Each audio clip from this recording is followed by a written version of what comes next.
All right, welcome back to Mission Impact Series with Ty and Tracy.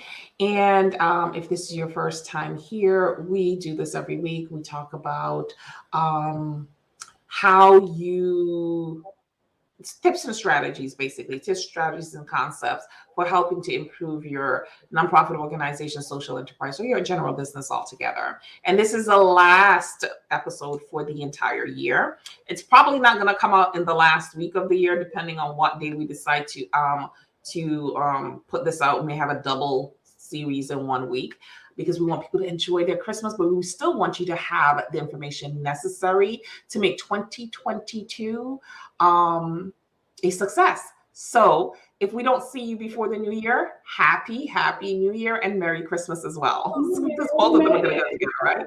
Yeah. Merry Christmas and Happy New Year. And we're hoping that you're going to be able to utilize the information in this series, which is wrapping up your new year, your year, to help to focus you for the new year and make your 2022 even stronger than 2021 was. Now, I want to make this disclaimer. We need to stop using COVID as an excuse. So we cannot go into 2022 saying it's because of COVID. We need to pivot and move beyond whatever barriers we're having because of what is currently going on and making those changes for next year. So when we talked about goal setting the last series, we should have also talked about pivoting, right? Yep. But we can talk about it in this one. So this series, today's episode is going to be called Developing a Strategy. So we can talk about pivoting and developing a strategy because it actually goes together. So my name is Tracy D. Allen. I am the owner of TVA Consulting Group.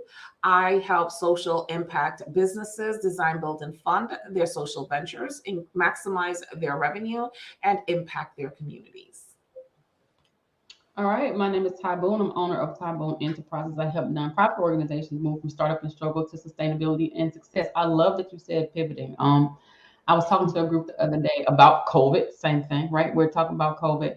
And I said, you know what? You formed your organization to serve people, right? Whether there's COVID, whether there's Katrina, whether there's Ivan, whoever, these people that you say you're going to serve, they're still expecting for you to serve them. Because this is why you develop a social cause. This is why you're doing this thing. So you got to figure out how to make it work. You got to make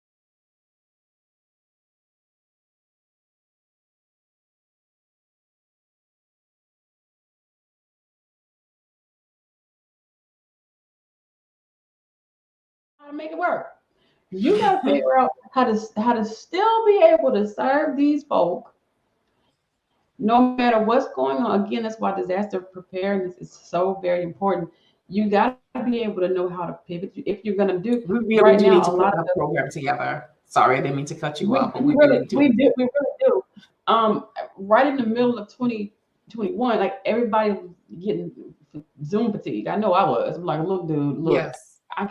I can't do this no more. I'm about to turn off my camera and go to bed because I'm just so tired of coming on here on video. Because it's like an extra energy that you have to give when you're doing it every day, all day. So a lot of people, when COVID happened, they're like, okay, well, if I can't do outreach, I can't go into the schools anymore. We're going to go on Zoom and we're going to go on whatever. And then people start to burn out with that. Like, okay, well, what do we do now? How do I make my program maintain its interest if something like COVID is happening and we're doing Zoom and we're doing whatever else we're doing, people are tired of that. Where do we go from here? How do we continue doing this programmatic work even if people are tired of Zoom? What's the alternative? How else can we make this program work? We need to start having some plan Bs. We need to, who's going to do this? How's it going to get done? How many people we're going to serve? And if this way doesn't work, because now we see that things can happen. And we still have a goal to reach. We still have a problem to solve. People are still homeless. People are still hungry. Kids still don't have food in the evening. They don't have shoes for school. Whatever it is we said we're going to do, it still exists, even though now it's just here with COVID. So how do we address those kind of things, right? And what kind of strategy? Not changing your mission, because Tracy, we talk about mission drifters and all this kind of stuff all the time. Not changing your mission at all, but how do you operate within your mission even when you have these barriers, and this is why developing a strategy is so important, because the strategy not only tells you what you're going to do, how you're going to do it, what kind of outcome you're expecting. It tells you who's going to do it, and it also gives you the process, the steps that you take. If this doesn't work, y'all seen these little charts where people draw and they go, okay, if this if yes, then go here. Like, and this is what strategy look. It's okay. Well, we have COVID says we can only have if this, then what? Yeah, that. Or if not, then this. That's the strategy. That's the strategy. COVID says we can only have 30 people here, but we told the funder that we're going to have 50 people. So if COVID happens, then what? Then you go here.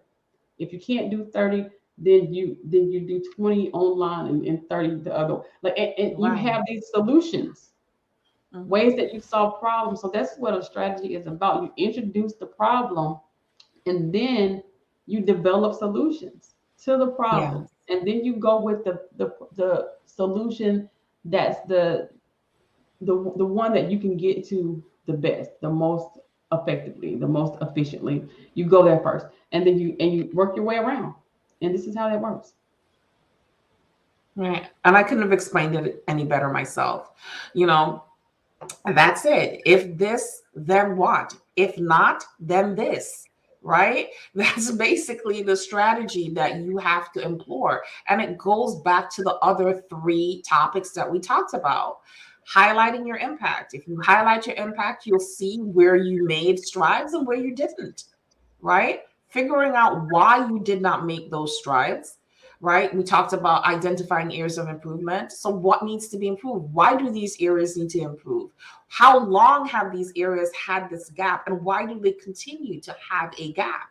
What do we need, or who do we need to fix these areas? Because sometimes it's not a what, it's a who, because you just don't have the capacity to do it. You don't have the knowledge to do it, right? So making provisions for that, and then setting those new goals. And when you set those new goals, then the strategy comes along. And I kind of dived a little bit into how you create those strategies in the last one. But basically, developing strategies, if you haven't figured it out already, this is strategic planning, right? This is strategic planning, right? So you have to have your goals and your objectives, right? Your key performance indicators. How do we know that this goal was met? How long is it going to take us to actually meet this particular goal? When are we going to start it? When is it going to end? Who is responsible for carrying out that particular goal? Who? The people, it could be more than one person, it could be more than one department. And how do we know that that goal has been met? So the goal has been met. And then what happens?